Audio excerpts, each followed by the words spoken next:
Hi, good evening.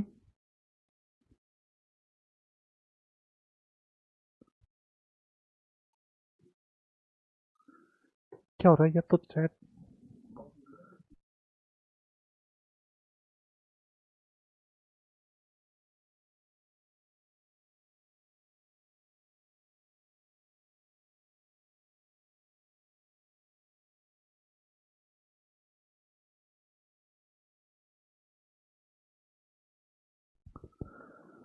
Hi, good evening. Welcome to this INICET Predictor series. Okay, so in this session, like 1 hour session, we'll be discussing 25 questions. Okay, so these are the important topics which are, very common topics which are asked in the INICET from the surgery. Okay, including the whole general surgery, urology, GIT, hepatobiliary. Okay, so let's see the first question. I hope you have the question. Suppose it is not there. Let's see the first question. 28-year male presents with symptoms of dysphagia to solids and liquids with regurgitation. Esophagography, that is the barium swallow or the gastrography studies, shows distal narrowing to a point. What is the most likely finding on high resolution manometry? Okay, so can you see the image? Can you see this image? Okay, you can see this is dilated and here is the narrowing. Okay, typical rat tail appearance or the bird beak appearance. Okay, so this is rat tail or bird beak appearance.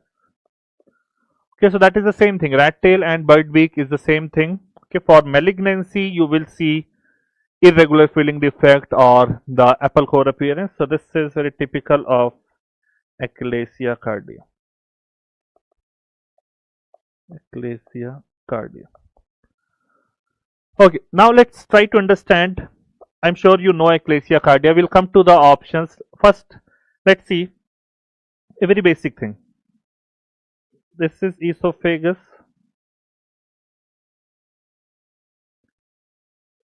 and this is the upper esophageal sphincter. This one is the physiological lower esophageal sphincter and this is the esophageal body. Okay, what is the normal pressure? Let's see what is the normal pressure in upper esophageal sphincter, around 50 to 60 millimeter of mercury. This is the resting pressure, okay, when you are not eating anything. Lower esophageal sphincter 6 to 26 millimeter of mercury. And this is the body peristalsis pressure. When you eat something, when the food enters into the esophagus, there are peristalsis which helps to bring the food from the upper end to the lower end and to the stomach. So body peristalsis pressure is 40 to 80 millimeter of mercury. Okay, 40 to 80 millimeter of mercury. Now see, when this pressure is high, this is high, and there is absence of, see, there are three types of peristalsis in the body. Just try to understand. One is primary peristalsis. That happens when the food enters into the upper end of the esophagus.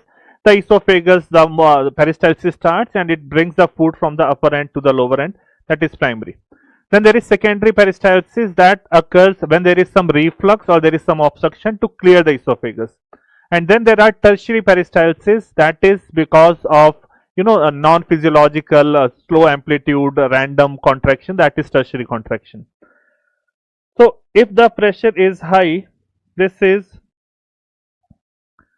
known as, this condition is achalasia cardia. So in achalasia cardia, there is increase in the lower esophageal sphincter tone and there is absence of primary peristalsis. Absence of primary peristalsis. Okay, so that is the esophagogastric or esophageal outlet obstruction. If the peristalsis, if this pressure is high,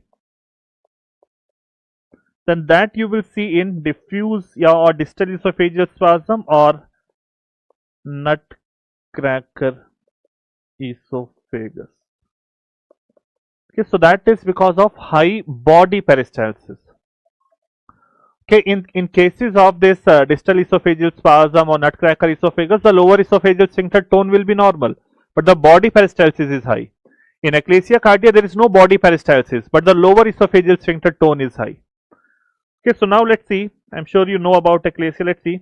What is the most likely finding on the high resolution manometry? This is in fact the investigation of choice for the esophageal motility disorder. A, peristalsis without relaxation of the lower esophageal sphincter with deglutition. That is the correct statement. This is correct for eclasia. Uncoordinated peristalsis. Uncoordinated peristalsis you will see in the distal esophageal or diffuse esophageal spasm. Esophageal pressure more than 250, that you will see in nutcracker esophagus. Lower esophageal sphincter pressure 20, we have seen this is the normal pressure. Normal is 6 to 26. So which is the correct statement here? Option number A, that is A, peristalsis without relaxation of the lower esophageal sphincter tone. Okay, so that is the correct statement. If you have any doubt, anything, motility disorder of esophagus is a very important question. They can ask about eclasia, they can ask about nutcracker, diffuse esophageal spasm, they can ask about the investigation, they can ask about the treatment options. Okay, it is a very important topic for INICET as well as for NEET. Okay, let's see the next question. In a patient who presents with intractable ulcer disease, intractable ulcer disease means you have done the medical management, you can say failure of medical management. Everything PPI, H. pylori, eradication. What is pan-esophageal pressurization in Chicago classification? See, in this case only, eclasia cardia can be of three types. In all the three types, there is failed peristalsis. There is no primary peristalsis. Okay, in eclasia cardia, as per the HRM, okay, Pranay, there is something known as integrated relaxation pressure. That is more than 15. So IRP more than 15 indicates that there is increase in the lower esophageal sphincter tone. Now in type 1 is known as classical. Type 2 is pan-esophageal pressurization. Pan-esophageal pressurization. So there is increased pressure in the whole esophagus, but that is not the peristalsis. The peristalsis is gone. In all the three types, there is the peristalsis is gone.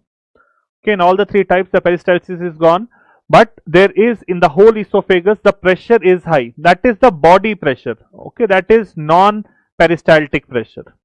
Okay, that is the non-peristaltic pressure. So that is what they call it as pan-esophageal pressurization. And in that case,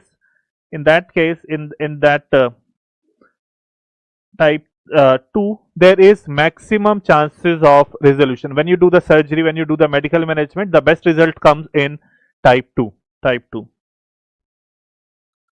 And type 3 is when there is premature contraction. You will see certain premature contraction. All the most common is type 1 classical.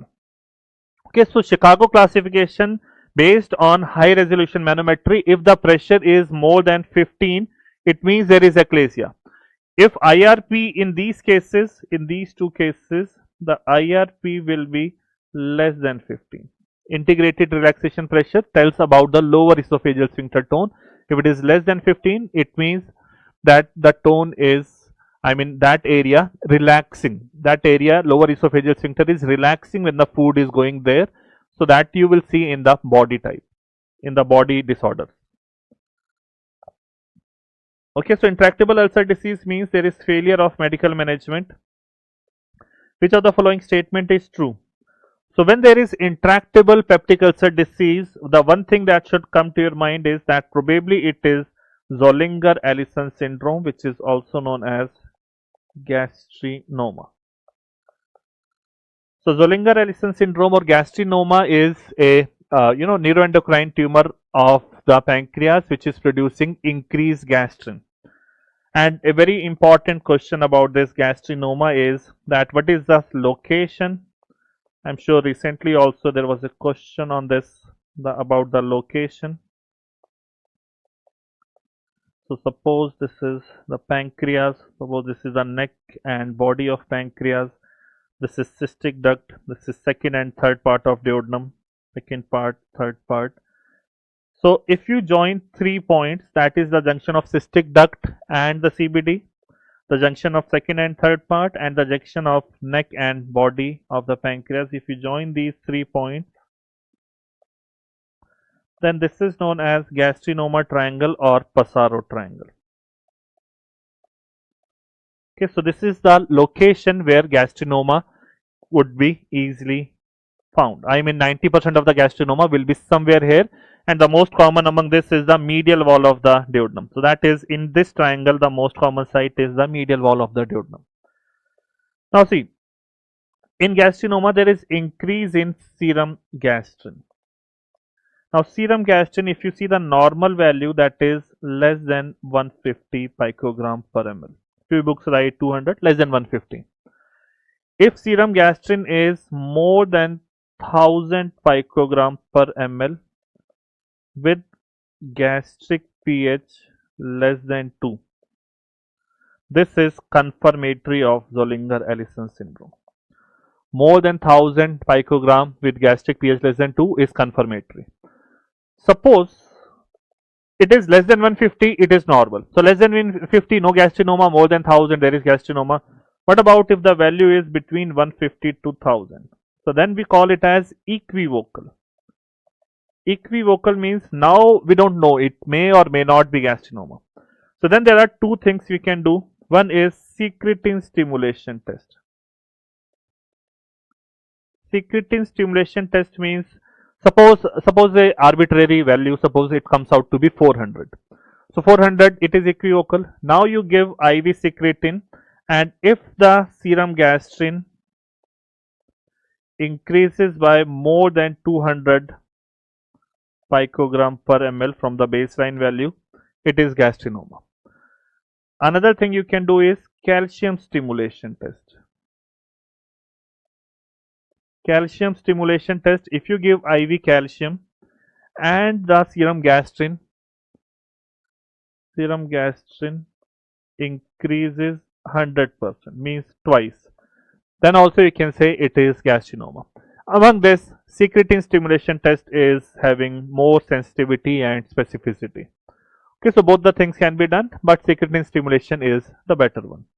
Now let's see the options. You have to see the options very carefully. Let's see. A fasting serum gastrin of more than 200 is diagnostic of gastrinoma. That is wrong statement. Suppose they write more than 1000, then you can say yes, more than 200 is equivocal.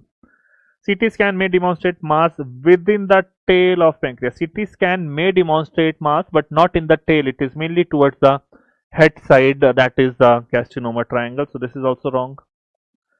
Testing for associated multiple endocrine neoplasia 2 tumor. See, Zollinger-Ellison syndrome is associated with MEN1 syndrome, not 2 syndrome, MEN1. In fact, this is the most common, functional tumor in MEN1 syndrome, gastrinoma.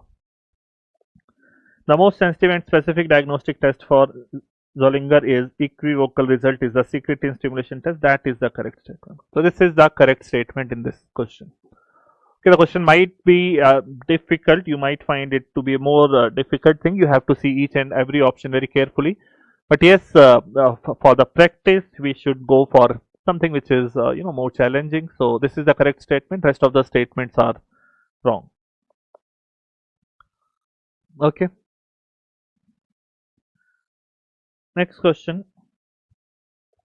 Let's see. Young male arrives in the emergency with complaints of recurrent colicky mid-abdominal pain. Recurrent colicky mid-abdominal pain, palpable mass and several areas of increased pigmentation on his lips, palms and soles. Father had a colon polyp removed several years back. CT of the abdomen was performed. This is the image of CT. In that image, if you see this particular thing, this is suggestive of intussusception. This is a suggestive of intussusception.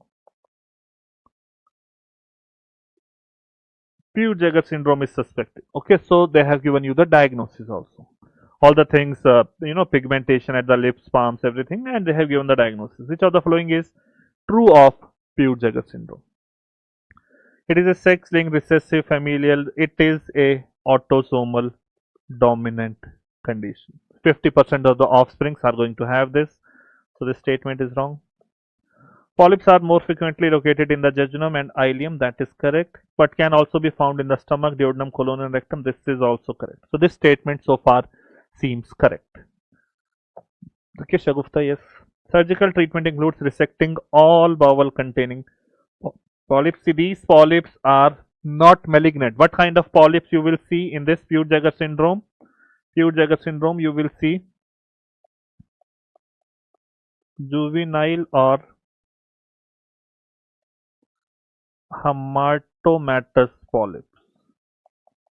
Juvenile and hamartomatous polyps, they have very either no or very low malignant potential.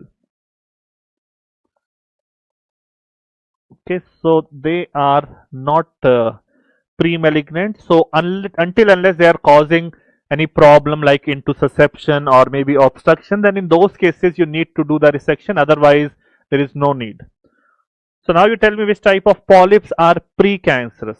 Okay, there are syndromes associated with adenomatous polyps. So adenomatous polyps are pre-malignant.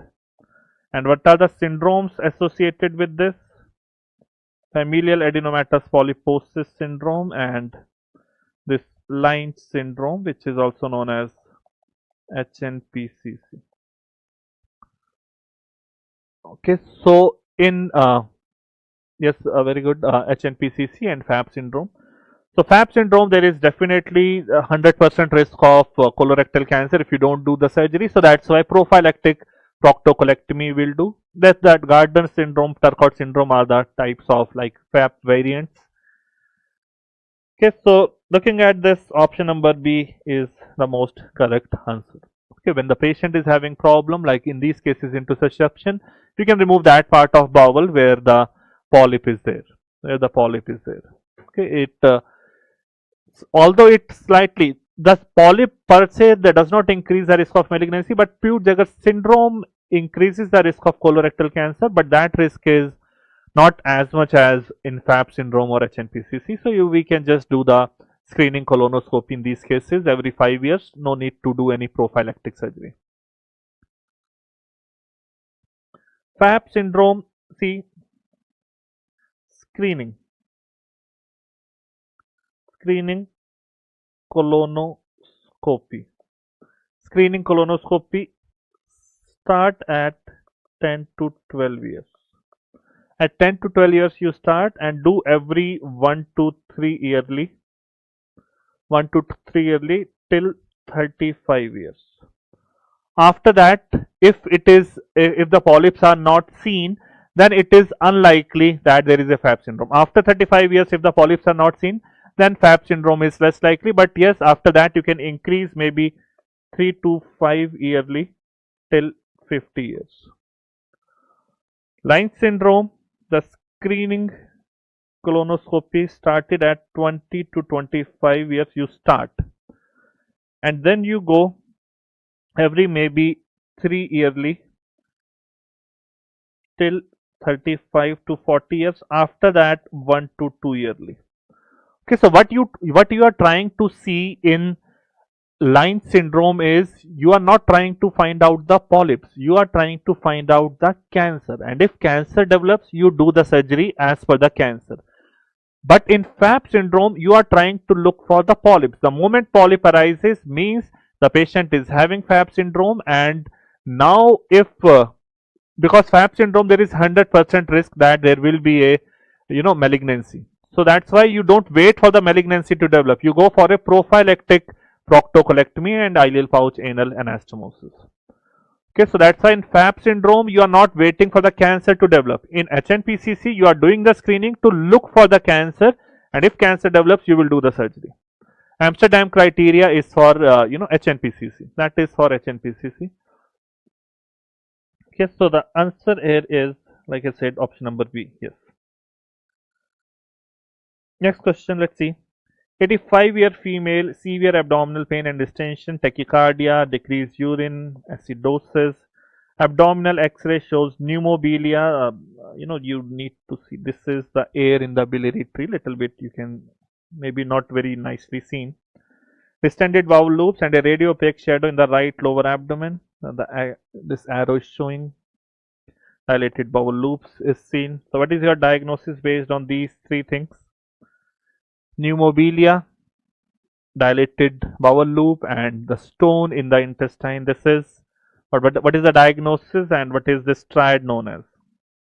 Diagnosis is gallstone ileus. The triad is Rigler's triad. Okay, so the disease starts by a fistula, which suppose this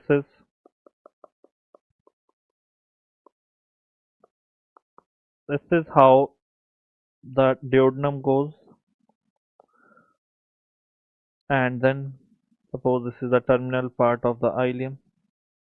Okay, so when the fistula occurs, mostly that is the first part of duodenum. The stone enters into the intestine by a cholecystoenteric fistula, and this stone goes distally, and in the terminal ileum where the lumen is small, it causes obstruction.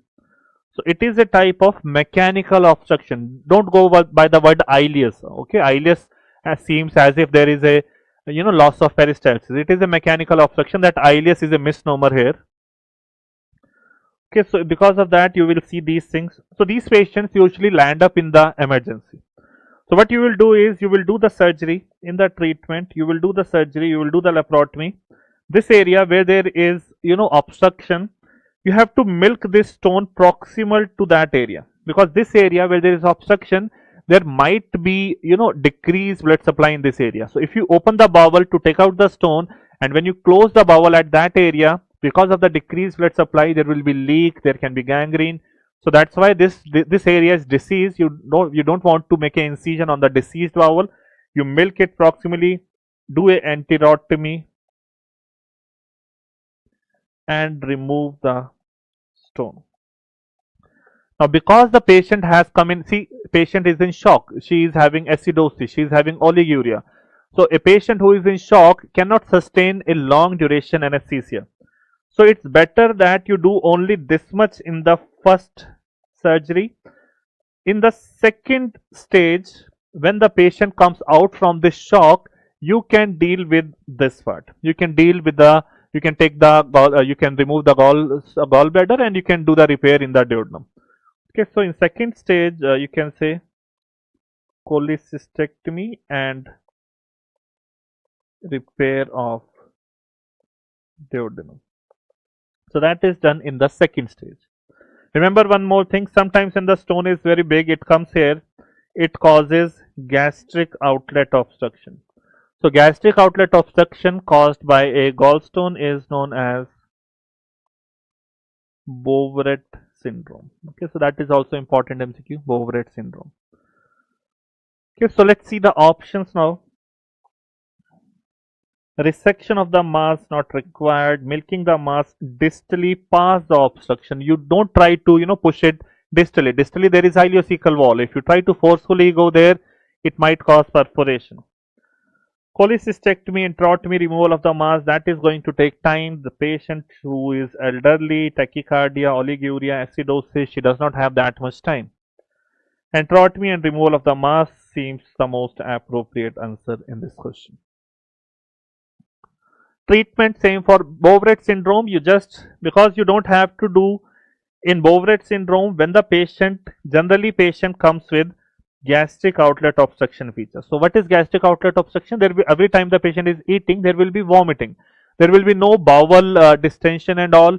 So majority of the patient, when they come, they are not that sick. So you have to see in this case also, in this gallstone ileus also, if suppose the patient was only having pain, abdomen and all, no oliguria, no acidosis, then in the same sitting you can do the gallbladder thing also. Okay, because the patient was not that fit, so that's why you decided to do in two stages. Suppose your patient is okay, not too much in sepsis, then you can do the whole thing in one go. So that totally depends on the patient condition. No matter it is gallstone ileus or Bourette syndrome, if you think your patient is not in sepsis, not in shock, you can do the whole thing in the first go. But if your patient is sick, who does not have much time, then it is better to do the things in two stages. Okay. After how much time we do the second stage repair? In the same admission.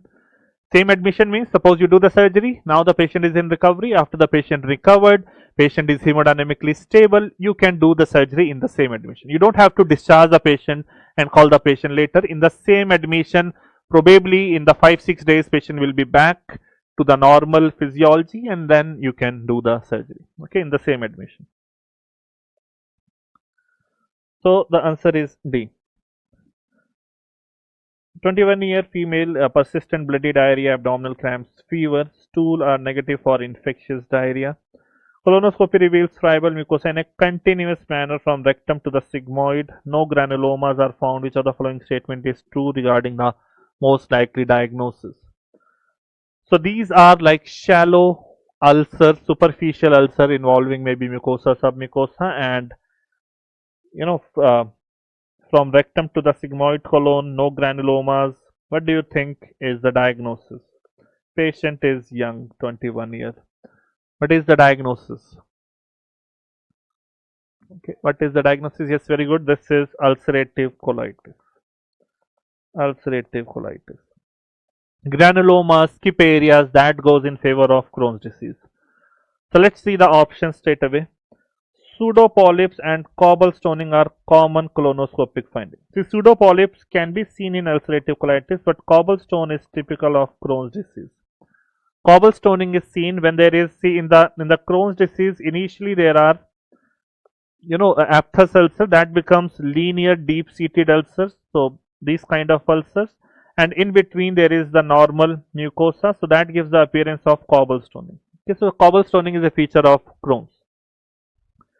Surgery is curative for this diagnosis. I want your comments. Can surgery cure ulcerative colitis? And the second question, can surgery cure Crohn's disease? Granulomas, yes, granulomas are the features of Crohn's. Okay, granulomas are features of Crohn's disease. Rectal sparing is commonly seen on in ulcerative colitis. Rectum is almost always involved. Rectum involvement is seen in more than 90%. In fact, the disease starts from the rectum and then it moves proximally. It might, in a continuous manner, it can involve the the whole colon and all. Yes, so surgery is curative for diagnosis. That is the correct statement. What is the surgery for ulcerative colitis? You remove the whole diseased area and the potentially diseased area, the area which might get involved. So that surgery is total proctocolectomy with ileal pouch anal anastomosis. Total proctocolectomy with ileal pouch anal anastomosis is the treatment, and this will be curative. This will be curative. The patient will be cured forever. Okay, patient will be fine. Okay, any confusion in this? But the Crohn's disease can involve anything from the oral cavity to the anal opening, and there it can, you cannot cure anal condition.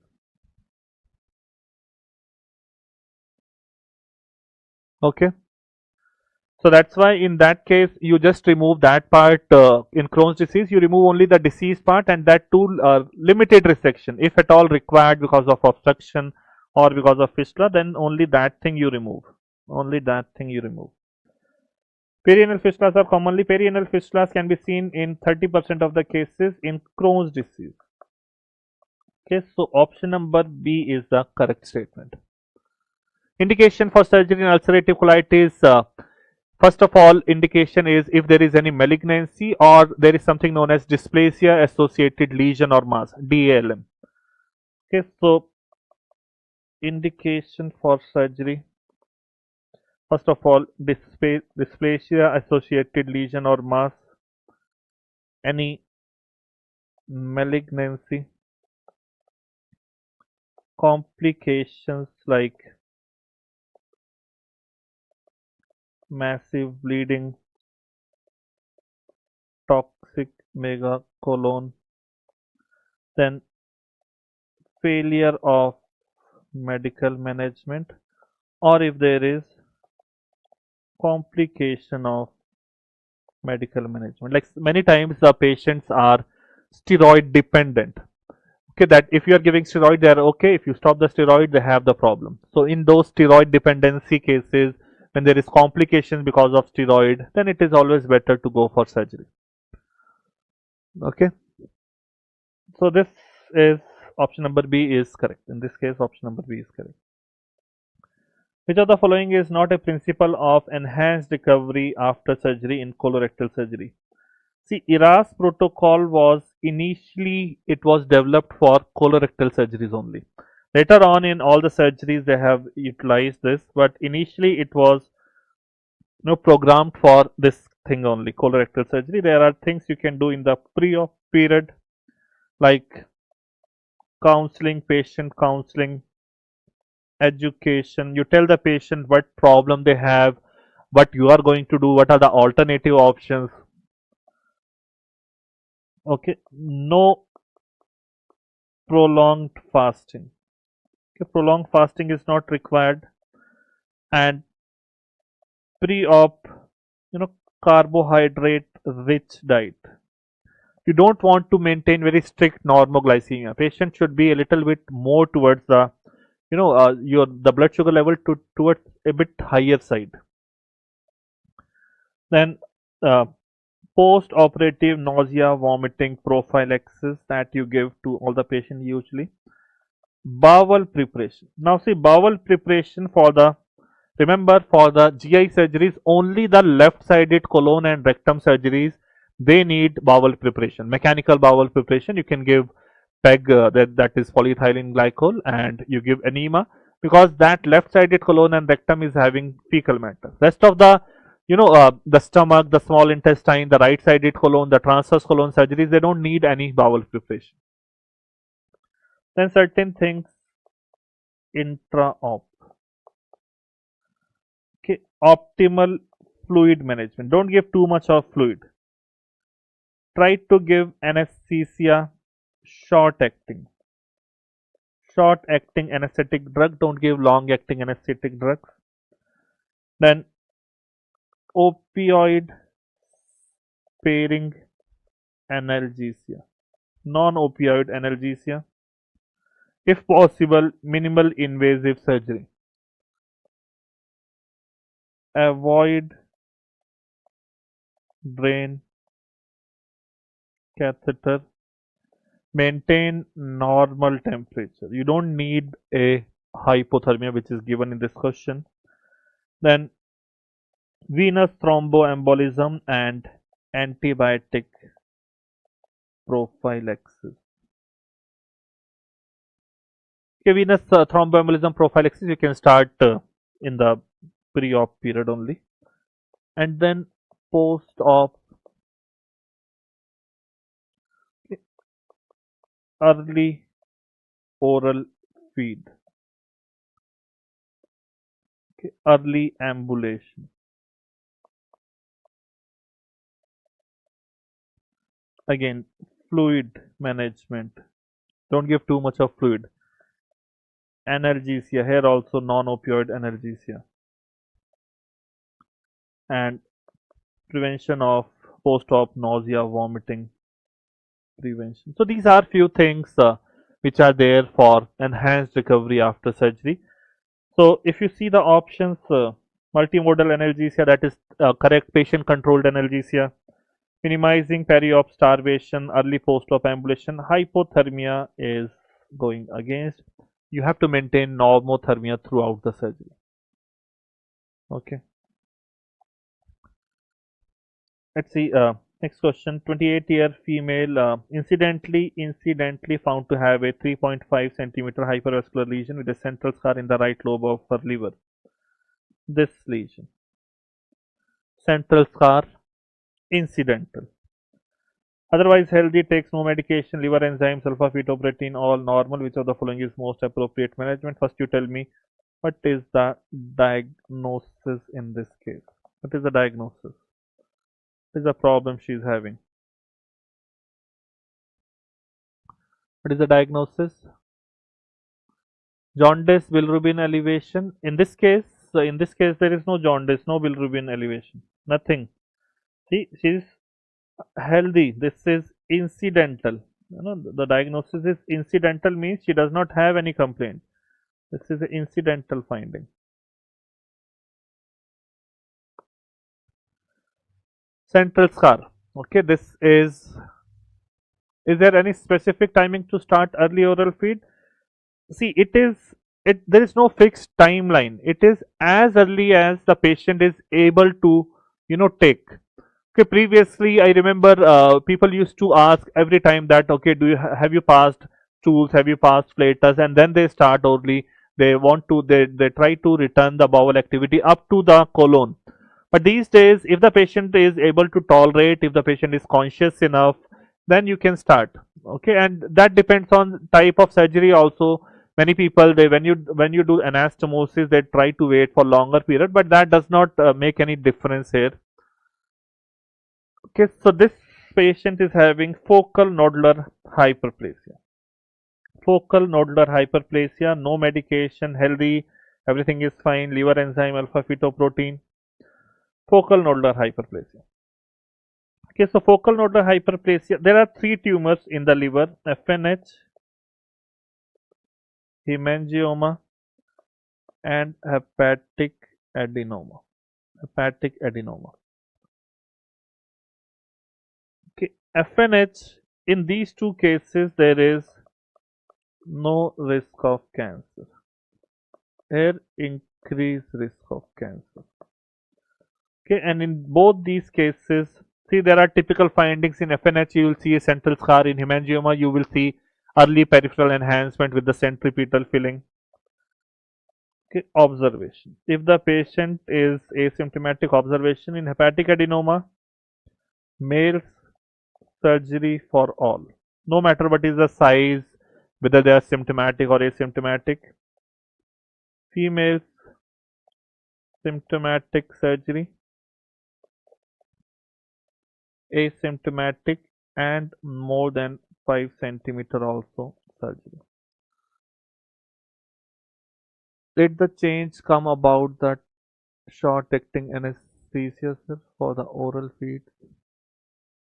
No, oral feeding, that's what I am saying. Na? Oral feeding, that is, I mean, there are lots of factors which tells about when to start patient orally. And even if the patient cannot tolerate orally, you can go for the nasogastric. I mean, try to use the enteral route as far as possible. Don't keep the patient nil per oral for a long period. Okay, so that is not because of short acting. Previously also the patients were they were kind of anesthesia immediately after surgery. The patient are awake. Few things which are improving this early oral feeding is when you give a non-opioid analgesia and these things, so the patient will not have nausea, patient will not have the feeling of vomiting and the feeling of not to eat anything. So that helps. If you control the pain, then also patient will promote to eat. And the earlier the patient eats, the earlier the gut motility and by normal the micro organisms which are there, so everything is maintained. So there is no defined timeline that when you should start orally. Like I said, as soon as the person able to tolerate, that's why we start with the clear liquids. And then we ask the patient to take semi-solids. If everything is going fine, then we ask the patient to gradually increase the uptake. Okay, so that's why there are lots of things. There are the pain management is good. The nausea vomiting decreases. The patient becomes conscious earlier. So that's why the minimal invasive surgery. So the pain is not there. The gut motility comes back. So all these factors helps to able to the patient is able to take and accept orally well.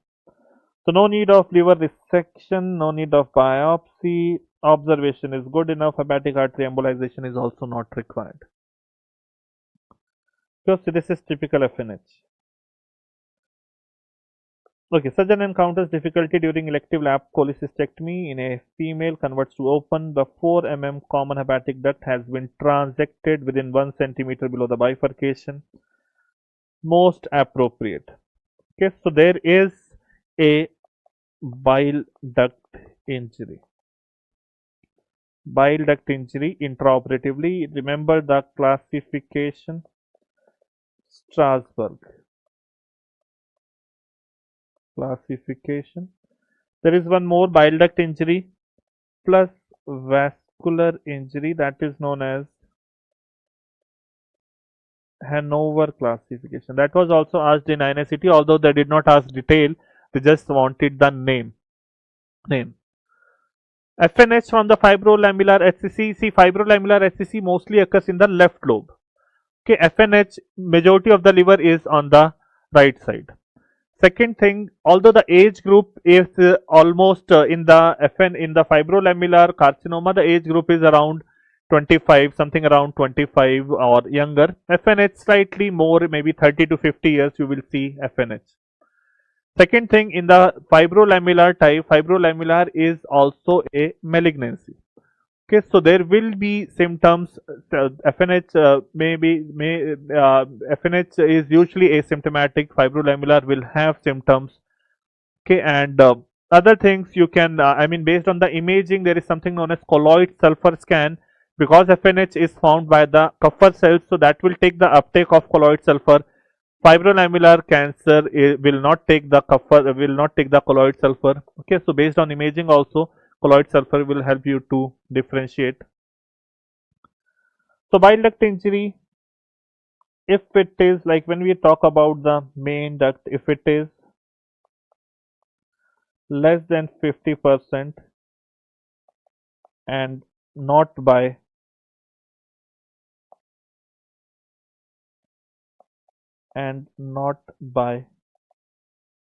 diathermy, then primary repair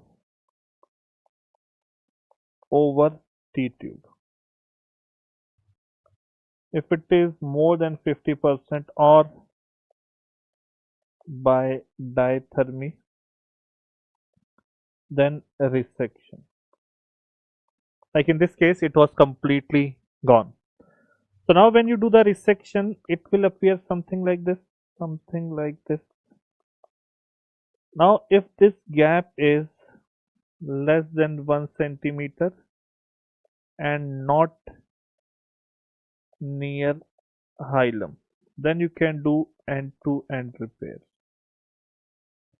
If it is more than 1 centimeter and near hilum, then you can go for hepaticojejunostomy. So because this is near hilum, within 1 centimeter below the bifurcation means near hilum, so that's why the treatment is Ru and Y hepaticojejunostomy. Okay, suppose it is not near hilum, then you can go for end-to-end anastomosis. Note, Hanover details are not required. Okay, just remember the name. They also asked only this thing. Okay, Ahan, the confusion was it is written that the gap between this is less than 1 or more than 1 centimeter.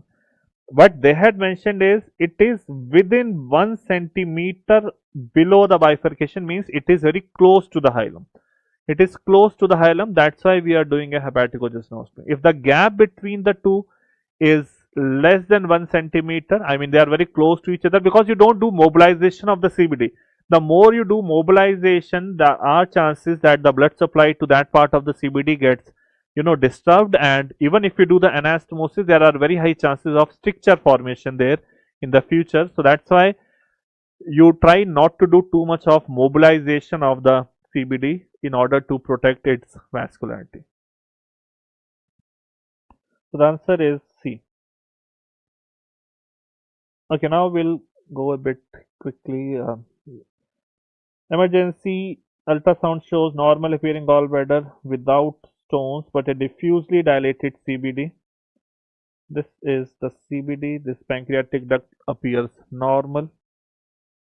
MRCP confirms diffusely dilated fusiform extrahepatic without filling defect, normal appearing intrahepatic. What is the most appropriate management? What is the diagnosis? Diagnosis is choledochal cyst. And based on the description and the image, it is type 1. Okay, so choledochal cyst, there is something known as Todani classification, that is from type 1 to type 5. Remember, type 1 and 4, maximum risk of cancer. Type 2 and 3,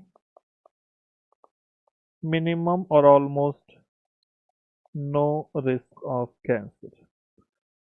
Okay, type 2 and 3, minimum or no risk of cancer.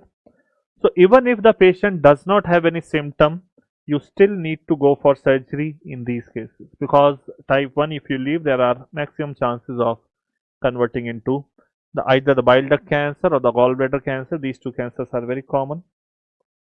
So observation is not the option because of increased risk of cancer. Cholecystectomy alone is not going to solve the problem. No need of hepaticoduodenostomy. Complete excision of the dilated bile duct and reconstruction with hepaticoduodenostomy is the correct answer. Okay, so that is about choledochal cyst. Which of the following is not true regarding laparoscopic hernia repair? It could lead to injury to the genitofemoral nerve and the lateral femoral cutaneous nerve is the correct statement.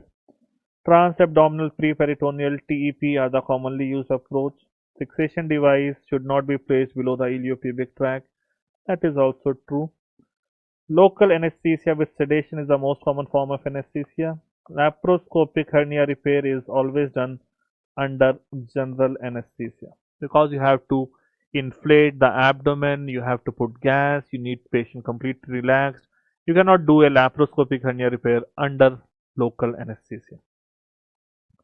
Okay, so when you do the laparoscopic hernia repair, just quickly this, I'll just one or two questions we'll discuss. First, I'll tell you if you have any confusion, you let me know. This is peritoneal cavity. So TAPP is when you go through the peritoneal cavity, you have to go actually in this plane. This is the preperitoneal space. So this is transabdominal preperitoneal repair, and TP is when you make a plane above the peritoneal cavity. This is total extraperitoneal repair. Why do we do D? Yes, I'm coming to this. So when you come at this area, when you look at this area, preperitoneal area, suppose this is the area. This is from inside the, suppose you are sitting here, you are sitting inside the abdominal cavity. Now you are looking at this area. So what image a laparoscopic surgeon gets here is, these are the deep inguinal rings. And then there is a layer of the peritoneum covering this. Okay, so this is the peritoneal layer which is covering this. So once you start the surgery, you cut the peritoneum like this and pull this peritoneum down. So when you pull the peritoneum down, let me show you what kind of image you will get. I'll show it here. When you pull the peritoneum down, you will get something like this. This is the deep ring, this is the deep ring. Now this part of the peritoneum you have opened.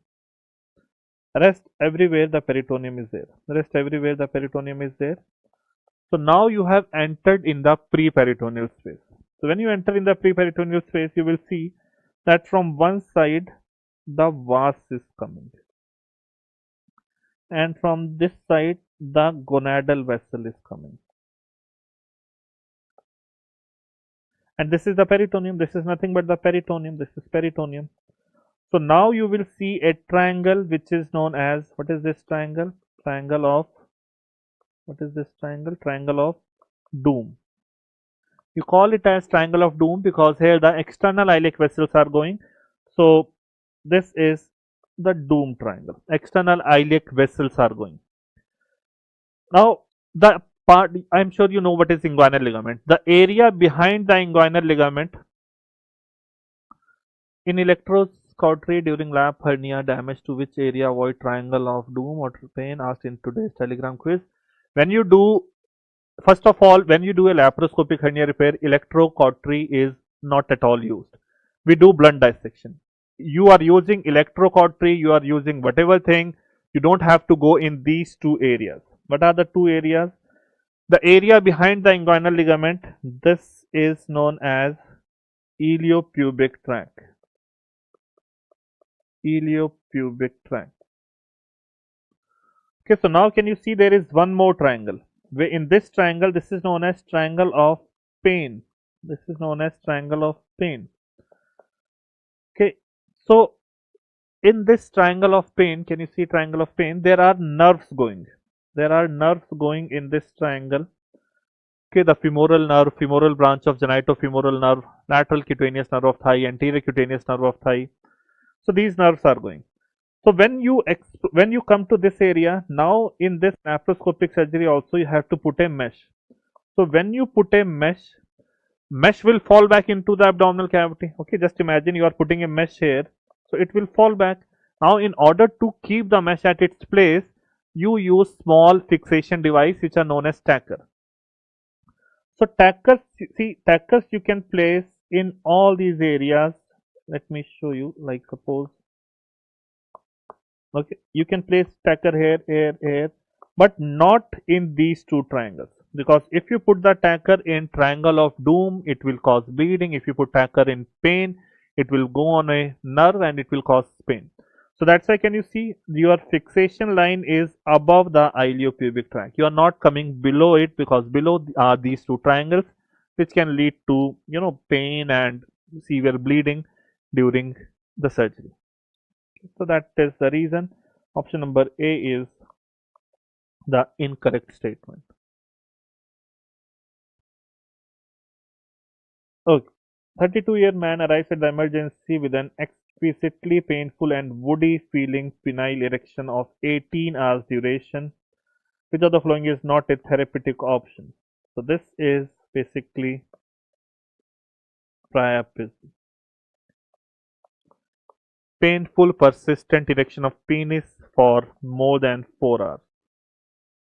Painful persistent erection of penis, which is not because of any sexual stimulus, for more than 4 hours is the definition. Which of the following is not a therapeutic option? See what happens in, this is corpora cavernosa, where the erectile tissue is there.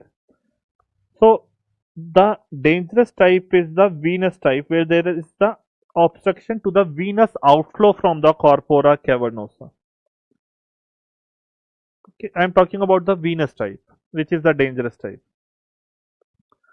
Okay, so in this case, aspiration of the blood from the corpora cavernosa, that you do, you can aspirate the blood, then you can inject epinephrine or phenylephrine. Irrigation of the corpora with papaverine is not done. Okay, papaverine will cause dilatation. It will allow more blood to come. That will be counterproductive. That will cause more problem. Creation of the communication between the glans penis and the corpora. So you can do these kind of shunt. Okay, like this is known as winter shunt. You can do the communication with the corpora spongiosa, corpora cavernosa, maybe the saphenous vein, the dorsal vein of penis. So all these shunt surgeries can be done. Okay, corpora spongiosa, glans, all these are valid options. You have to, bring this, you have to somehow, send this blood which is accumulated in this corpora cavernosa. If you give papaverine, that will allow more blood to enter. So that's why this is the answer. It is not a therapeutic option. It is not a therapeutic option. You have to, somehow do this surgery within 24 hours. If you do, the patient will be okay. Beyond 24 hours, it can lead to permanent damage and it can lead to impotency. Okay, next question. Long question. Primary care physician, left testicular mass 2.3 to 3 centimeter, undergoes left orchidectomy, pathology, mixed germ cell tumor, embryonal teratoma and yolk sac, lymphovascular invasion but no invasion to the somatic cord, no lymph node, tumor markers were high, all of which become normal, scar is there, which of the following would not be a reasonable next step in his care? This is about testicular cancer.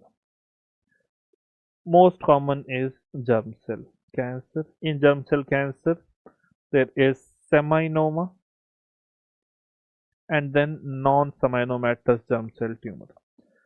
So a pure seminoma is having only seminoma. Gallstone eroding less than 1/3 of the common bile duct. I mean, Anita, you are asking about the, I guess you are asking about Mirizi syndrome. Mirizi syndrome, and that is, I guess, type 2 Mirizi syndrome. So in type 2 Mirizi syndrome, a partial or you can say subtotal cholecystectomy is good enough. You can just leave that part of the gallbladder neck which is towards the bile duct intact. So a simple subtotal cholecystectomy will be good enough for type 2. What could be the cause? What could be the cause of what? Abdullah? This is because there is, these things are there, embryonal teratoma, yolk sac, so it is a non-somatomatous germ cell tumor. Okay, yes, this question maybe, although I might use the other page also for this question. I have one question only. This is a non-seminomatous germ cell tumor. Seminoma means pure seminoma. If there is any evidence of any mixing, then it will behave as a non-seminomatous germ cell tumor. Non-seminomatous tumor is mixed teratoma, yolk sac, embryonal cell, choriocarcinoma. All these are non-seminomatous germ cell tumor. Okay. So let's see. First we see the TNM. T1 is limited to testis without lymphovascular invasion. Without lymphovascular invasion. T2 is limited to testis with lymphovascular invasion, like in this question, or if there is involvement of epididymis, tunica albuginea, or tunica vaginalis. That are the outer layers of the testis. T3 is partial. It is not partial. The correct word is subtotal cholecystectomy. That is more than, you remove the stone. First of all, in these, like if you are getting confused, in Mirizi syndrome, because that Callett's triangle is frozen, so you go with the fundus first approach. You mobilize the fundus, open the gallbladder, take out the stone up to the area where you can feel that the gallbladder is gallbladder. It is not CBD.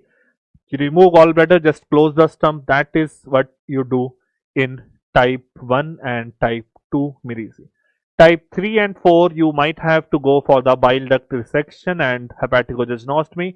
Type 5, if it is along with the gallstone ileus, you repair like a gallstone ileus, you do the surgery. Without gallstone ileus, you do a total cholecystectomy along with the part of CBD resection and hepatococcygeostomy. So less than 1/3, you consider not to touch the CBD in that case. Just remove the stone, do a subtotal cholecystectomy. T3 is involvement of spermatic cord and T4 is scrotum involvement. N1 is lymph node involvement, that retroperitoneal lymph node involvement less than 2 cm, less than equal to. N2 is more than 2 to 5 cm, N3 is more than 5 cm. M0, M1 is like distant metastasis or no distant metastasis. Now in the staging, like the proper stage. Stage 1 is T1 to 4 anything N0, M0. Stage 2A N1 M0, 2B N2 M0, 2C N3 M0, and 3 is M1. This one is okay. This one is okay. The staging. Now see whether this tumor is seminoma or non-seminomatous, that you will know mostly after the surgery. When once you see that there is a testicular mass, you go for a radical high inguinal orchidectomy. So then you send it for the biopsy, and biopsy will tell you that whether it is seminoma or non-seminomatous. So let's see in the continuation of the above question, in the continuation of the testicular cancer. Now after I'll write high inguinal orchidectomy if it is a seminoma or if it is a non-seminomatous germ cell tumor, how the management is different. Depends on the stage. Stage 1 seminoma.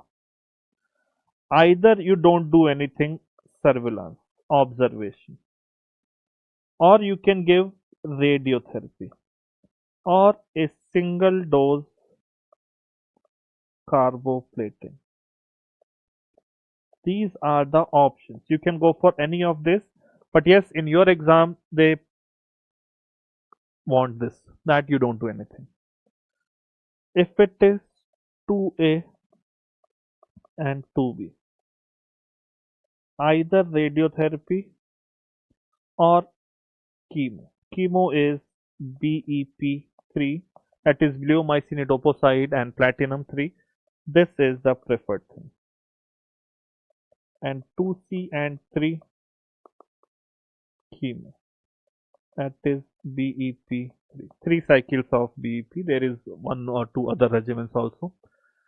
It is for seminoma. Now remember, this radiotherapy you are giving not to the testicular area, that you have already removed. This radiotherapy you are giving to the lymph nodes which are there in the around the aorta, around the IVC. So because seminoma is sensitive, radiosensitive, you are giving radiation. Non-seminomatous, 1 surveillance.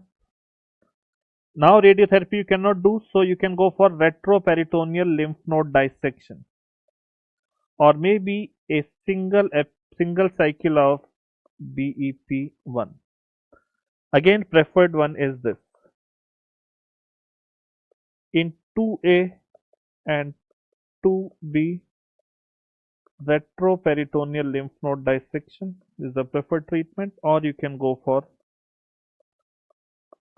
BP3 and 2C and 3, that chemo BP3. So can you see the only difference is this one, because you cannot give radiation, so you are removing the lymph node surgically. You cannot give radiation, so you are removing the lymph node surgically. Both side radiotherapy. No. See, that's what Abdullah. You are not giving radiation to the testis. You are giving radiation to the lymph nodes which are there in the aorta. See, the left testis goes to the pre and para-aortic lymph nodes. The right testis drains into the paracaval and interaortic cable. So your radiation will be focused in these lymph nodes which are present around the aorta and IVC. Leave the scrotum like that. Okay, don't play with the scrotum after you have done surgery. Okay, so this is what you do in testicular cancer. So would not be a reasonable next step. So this is a non-seminomatous germ cell tumor, and it is stage 1 non-seminomatous germ cell tumor. Surveillance, yes. BP 1 cycle, yes. Retroperitoneal lymph node dissection, yes. No need of any radiation. Radiation we will not give to the non-seminomatous germ cell tumor. Okay, because it is not radiosensitive. Okay, radiotherapy you will give if the tumor is radiosensitive, like seminoma, highly radiosensitive, dysgerminoma, radiosensitive. Okay, bone tumor, Ewing sarcoma, radiosensitive. So if the tumor has to be radiosensitive, otherwise in non-seminomatous you are giving radiation, nothing is happening to the lymph node. Okay, because the tumor is not radiosensitive. Okay. Now Well, this next question is easy, I guess. 10-year-old boy, emergency testicular pain, 3-hour duration, looking at the age and testicular pain, acute, high riding, indurated, markedly tender left testis, pain is not diminished by elevation, urine analysis is okay.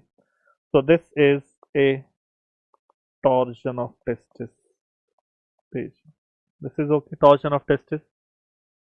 Now, there is a strong likelihood that the patient father or brother has a similar event. No, it is not a genetically inherited thing. Operation should be delayed until a Doppler clarifies. You should do the surgery as early as possible. They say if you do the surgery within 6 hours, then majority of the testis can be, you know, saved. If you do beyond 24 hours, hardly any testis is viable if there is, torsion.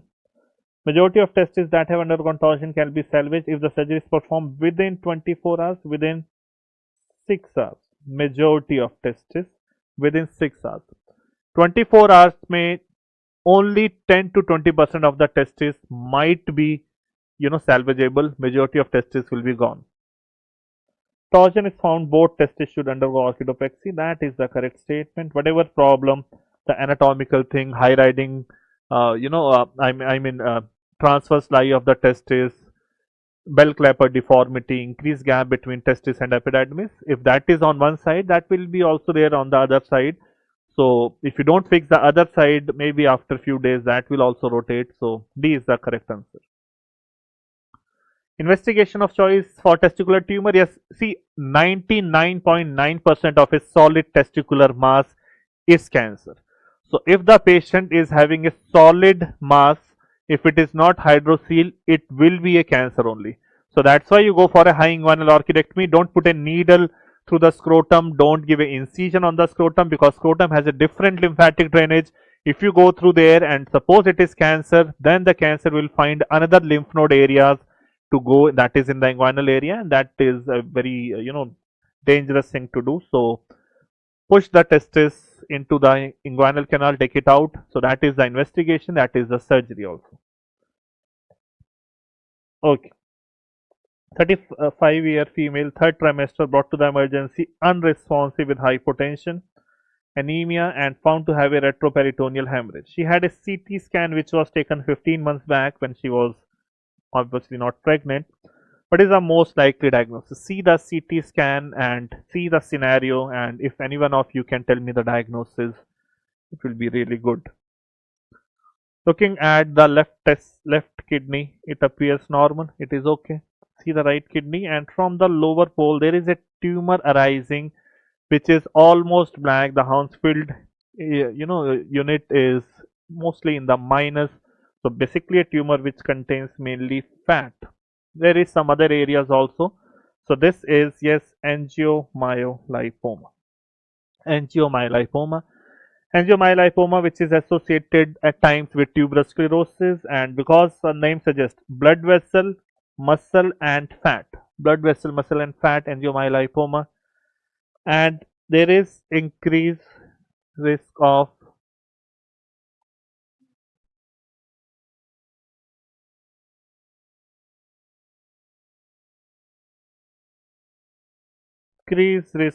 bleeding, especially in pregnancy. And that is massive bleeding is known as Wunderlich syndrome. Okay, so this is angiomyolipoma. The treatment is, if it is symptomatic or more than 4 centimeter asymptomatic, or it is seen in the females of childbearing age group, it is always better to treat either as a partial nephrectomy, or these days more of angioembolization is done. Okay, so I am going because I am already shooting over time, so I'll just quickly go through the options. Questions. 23-year-old patient, headache, hypertension, flushing of the face. CT shows the figure. CT shows that there is something on above the left kidney. There is a tumor, and headache, hypertension, flushing, adrenal mass. I don't think you have a problem in making a diagnosis that it is pheochromocytoma. A very, very favorite question these days of examiners. Leaf romini is an important risk factor. No, leaf romini is a risk factor for adrenocortical carcinoma. For pheochromocytoma, MEN syndrome, MEN2 syndrome, VHL syndrome, neurofibromatosis, paraganglioma syndromes, these are there. MRI's investigation of choice is correct. Pre-op preparation by alpha blocker is correct. Mostly benign, that is correct. Option number A is the answer. Option number A is the answer. 55-year, just 55-year man, worsening cirrhosis after evaluation, hepatic transplantation, informed based on the MELD score. Higher MELD has greater benefit. Which of the following contribute to MELD score? Creatinine, bilirubin, INR. CBI, creatinine, bilirubin, INR. So, which of the following contributes to the MELD score? Except, so creatinine, bilirubin, albumin does not contribute to MELD score. Yes. A patient with RTA presents to emergency, increased resistance, difficulty breathing, respiratory rate is high, distended neck veins, trachea is deviated to the other side, hyperresonant node, absence of breath sound. EFAST shows this very typical, barcode sign or the stratosphere sign. Which of the following statements are correct? What is the diagnosis? Tell me the diagnosis. I don't think there is any problem looking at the image and looking at the clinical feature. Distended neck veins, increased respiratory rate, BP is low. This is tension pneumothorax. Tension pneumothorax. The most probable is left tension pneumothorax. Looks good. So 1 is fine.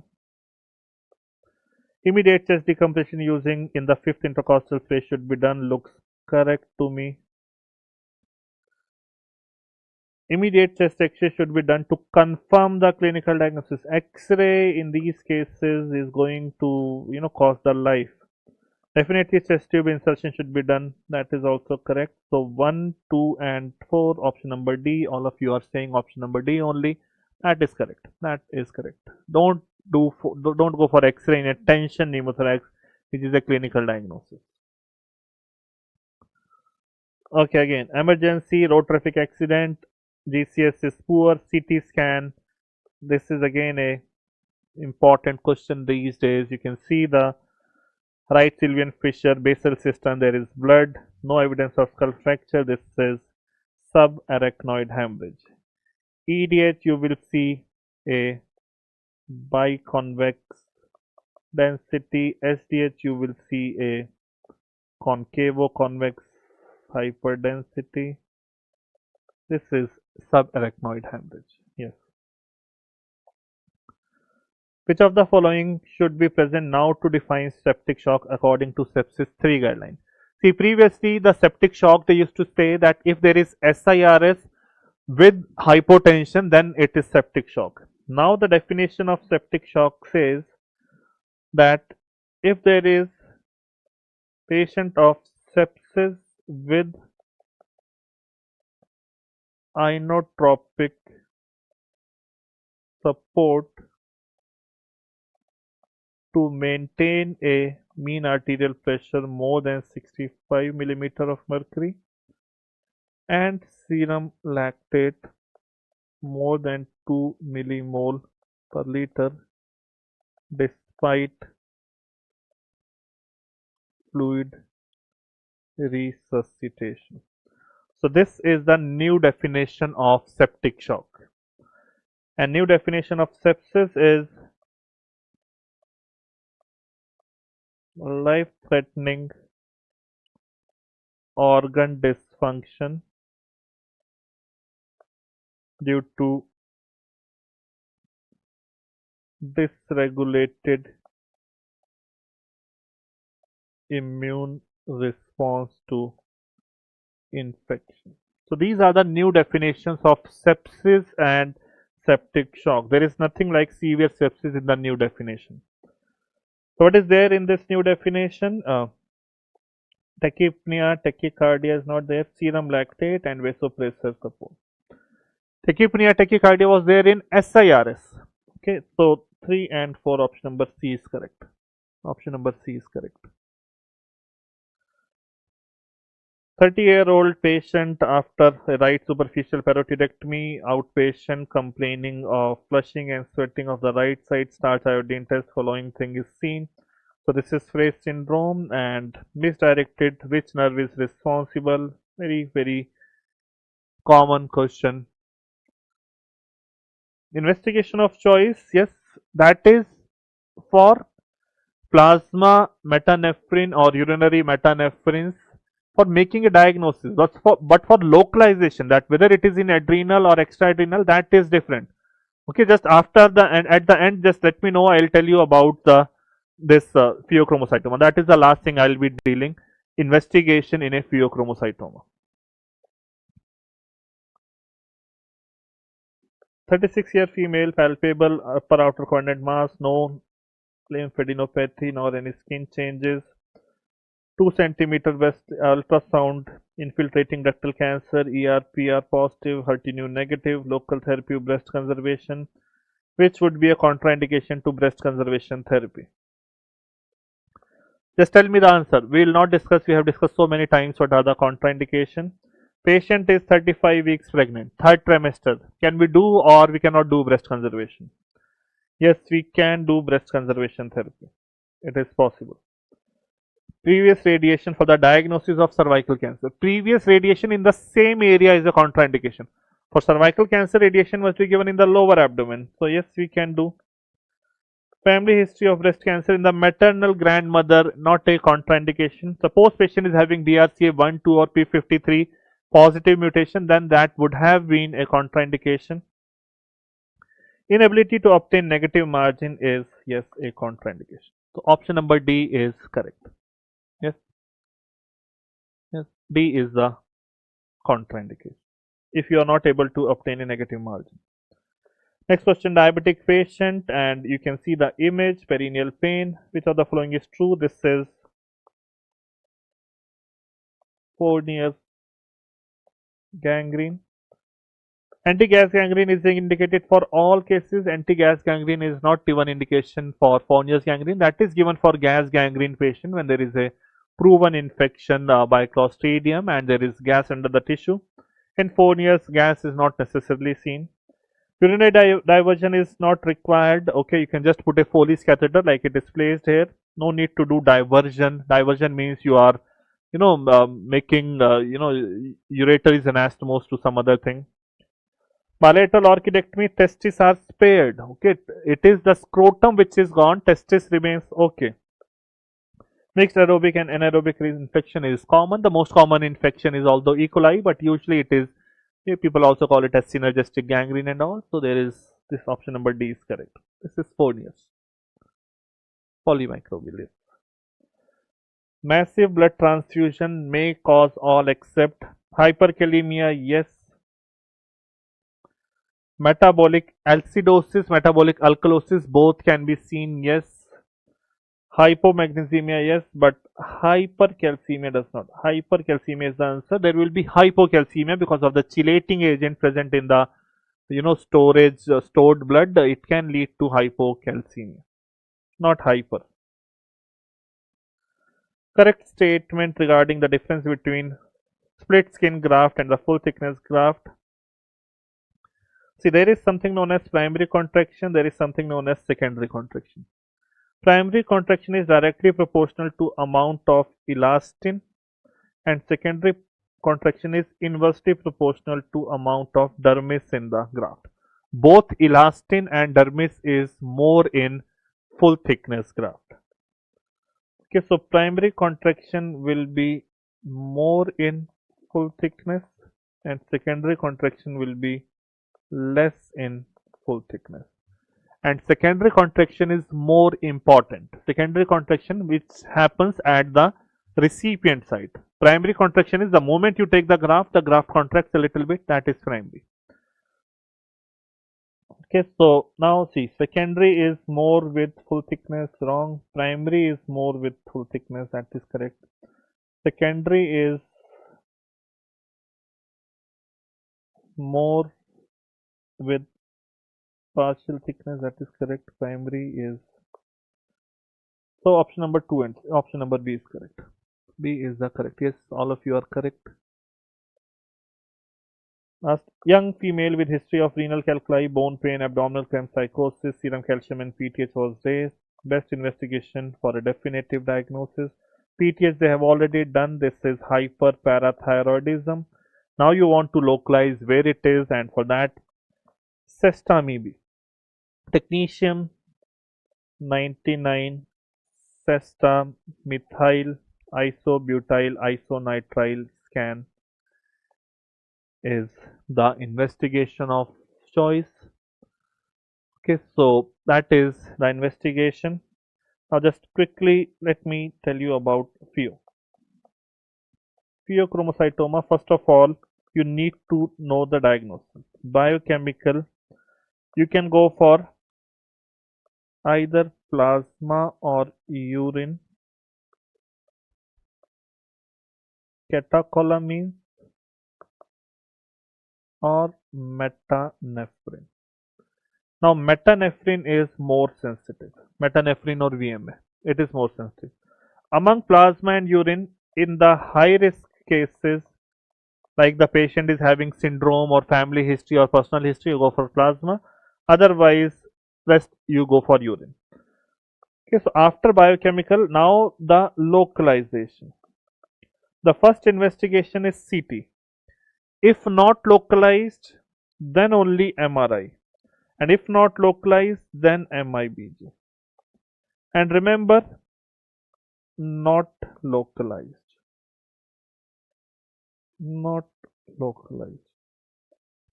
Also, if on CT or MRI, it is extra-adrenal, then also you go for MIBG. If it is extra-adrenal, then also you'll go for MIBG. Among VMA and metanephrine is better. Okay, so these were the questions. Sorry for taking more time, but yes, surgery questions are usually long and clinical based, so it takes a little bit more time. See, all of you, if you want to discuss more and more of these clinical type questions, there is the NAMS has introduced this app TND course, so where we discuss all the important points, and in the case based scenario, if you take this course, you will get also the subscription for this INICET TND NEET PG back to basics video, all 19 subjects in very crisp and concise manner in both the languages, Hindi as well as English as well as Hindi plus English test series, DQB series, revision course. So it will help you, it will boost you in your preparation. Okay, MIBG is meta-iodobenzyl guanidine scan. Okay, thank you very much for this interacting session, and all the very best to the upcoming INICET exam. I can see, looking at your comment section, you have prepared well, and best wishes from my side. Thank you very much.